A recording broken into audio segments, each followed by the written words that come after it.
दोस्तों, हाल ही में आई राजश्री प्रोडक्शन की शानदार वेब सीरीज जिसका नाम है बड़ा नाम करेंगे, जो कि सोनी लिव पर स्ट्रीम हो रही है। ये कहानी बहुत ही शानदार है।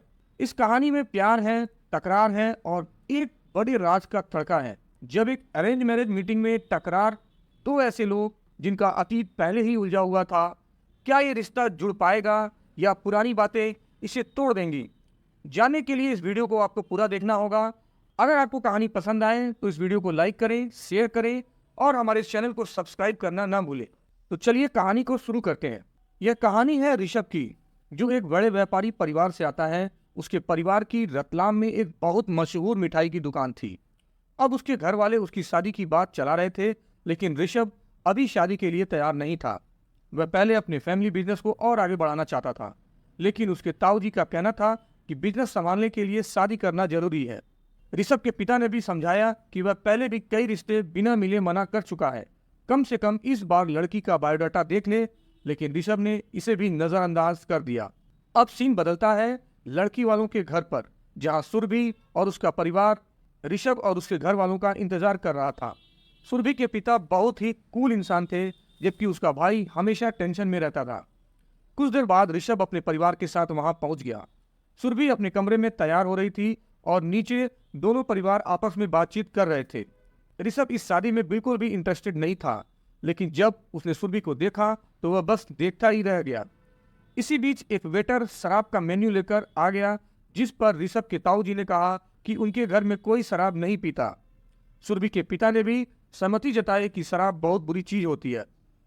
अब कहानी फ्लैशबैक में चली जाती है साल 2020 में, जब ऋषभ और सुरभि पहली बार एक क्लब में मिले थे।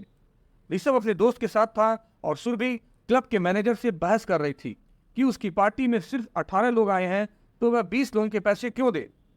तभी सुरभि का एक दोस्त, जो ऋषभ के दोस्त को जानता था, उसे भी पार्टी में इनवाइट कर लेता है। पार्टी के दौरान ऋषभ को पता चलता है कि सुरभि शराब नहीं पीती, तो वह मजाक में पूछता है कि अगर पीती नहीं तो पार्टी करने का क्या फायदा।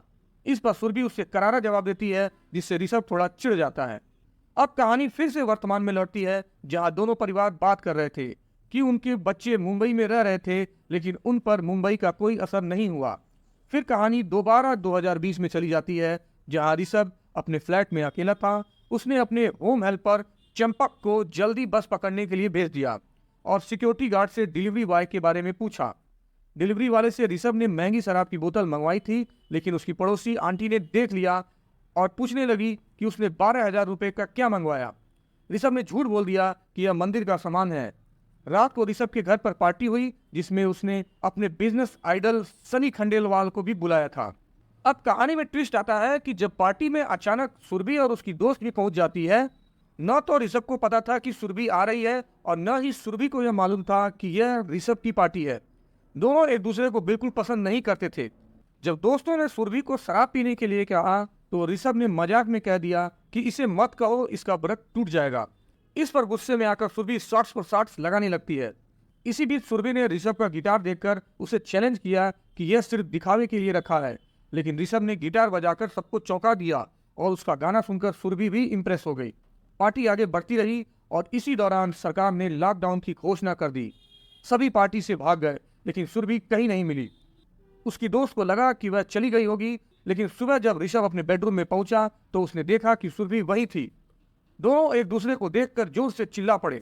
अब कहानी फिर से वर्तमान में लौटती है, जहां दोनों परिवारों ने ऋषभ और सुरभि को अकेले में बात करने को कहा। ऋषभ ने बताया कि उसने बायोडाटा देखा ही नहीं था, तो सुरभि ने कहा कि उसने देखा था, लेकिन मिलने की रिक्वेस्ट ऋषभ के घर से आई थी, इसलिए वह आ गई। ऋषभ ने बताया कि वह महीनों से सुरभि को ढूंढ रहा था, वो मिलने वाले थे, लेकिन वह आई ही नहीं। तब सुरभि ने बताया कि उस वक्त उसके पापा की तबीयत खराब हो गई थी, इसलिए उसे इमरजेंसी में मुंबई छोड़ना पड़ा। इसके बाद वह अपनी फैमिली के साथ रही और फिर उसे शादी का रिश्ता आया ऋषभ नाम के लड़के का। अब दोनों के सामने सबसे बड़ी समस्या थी कि वे अपने घर वालों को अपनी सच्चाई कैसे बताएं। इसी बीच सुरभि के घर में ऋषभ की बुआ का जिक्र आया, जिससे सुनते ही ऋषभ के घर वाले थोड़ा असहज हो गए। फिर कहानी फ्लैशबैक में जाती है, जहां 20 साल पहले ऋषभ की बुआ किसी लड़के के साथ भागने वाली थी, लेकिन उसके ताऊ जी ने उसे वापस लाकर जबरदस्ती उसकी शादी करा दी थी। अब कहानी फिर से 2020 में जाती है, जहां ऋषभ और सुरभि लॉकडाउन में फंस गए थे। एक दिन सुरभि ने घर की सफाई करते हुए ऋषभ के कपड़े पहन लिए और गलती से घर का दरवाजा बंद कर लिया। ऋषभ चाबी वाले को बुलाकर दरवाजा खुलवाता है, लेकिन उसकी पड़ोसन आंटी सब देख लेती है, जिससे ऋषभ डर जाता है कि वह सबको बता देगी। फिर कहानी वर्तमान में आती है, जहां सुरभि अपने परिवार के साथ ऋषभ के घर जाने वाली थी, लेकिन रास्ते में उनके रिश्तेदार का फोन आया। उन्हें ऋषभ की बुआ की पूरी कहानी बता दी। जब वे ऋषभ के घर पहुंचे तो वहां भी माहौल थोड़ा तनावपूर्ण था। इस बीच सुरभि और ऋषभ अपने पुराने जगहों को भुलाकर एक दूसरे को समझने लगे। अगले दिन सुरभि ऋषभ के परिवार की मिठाई की दुकान पर पहुंची, जहां ऋषभ के पिता चैरिटी वर्क कर रहे थे। ऋषभ की भाभी ने उसे मिठाई टेस्ट कराई और अपने सीक्रेट शेयर किए। अंत में ऋषभ के पिता ने सुरभि से कहा कि उन्हें वह पसंद है और इसलिए उन्होंने उसे लक्ष्मी माता का सिक्का दिया। अगर वह ऋषभ को पसंद करे तो इसे शगुन समझे, नहीं तो आशीर्वाद। सुरभि इन बातों से इमोशनल हो गई। फिर कहानी वापस 2020 में आती है, जहां पता लगता है कि दरवाजा खोलने वाला चाबी वाला कोरोना पॉजिटिव था और ऋषभ को छींकें आ रही थी। और इसी के साथ हमारी इस कहानी का पहला भाग यहीं खत्म होता है। दोस्तों, आगे की कहानी के लिए हमारे साथ बने रहें, हमारे वीडियो को लाइक करें और चैनल को सब्सक्राइब करना ना भूलें। धन्यवाद।